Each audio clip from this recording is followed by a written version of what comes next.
Sebanyak 47 parlemen dari berbagai belahan dunia berkumpul di Bali selama 2 hari dalam acara Forum Parlemen Dunia untuk Pembangunan Berkelanjutan atau World Parliamentary Forum on Sustainable Development.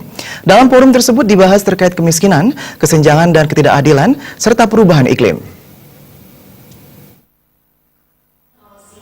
Forum yang dibuka Ketua DPR RI Setia Novanto ini membahas perencanaan peran parlemen di berbagai negara dalam menyukseskan agenda pembangunan 2030 dengan tujuan penting mengakhiri kemiskinan, memerangi kesenjangan dan ketidakadilan, serta menghadapi perubahan iklim.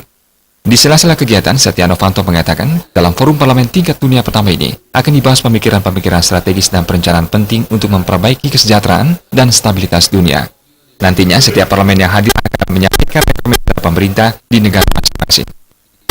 Itu mudah-mudahan ini akan bermanfaat bagi seluruh ketua-ketua parlemen.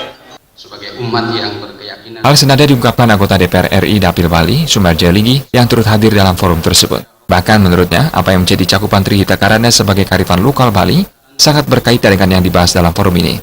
3 isu yang akan kita bahas, tentunya ini sangat menarik kalau dibahasnya di Bali karena kita mempunyai juga yang namanya Trihita Karana, di mana kita sudah merasakan betul manfaat dari Trihita Karana, di mana kita hubungan kalau kita melihat climate change, yaitu hubungan manusia dengan alam, kemudian kita kalau melihat daripada gain corruption-nya, pemberantasan korupsinya, dan juga tentang bagaimana kita maju bersama, tentunya ini didasari oleh kebersamaan hubungan manusia dengan manusia dan juga manusia dengan Tuhan.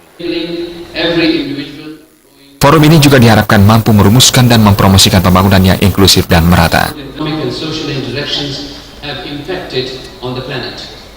Gargita dan Ari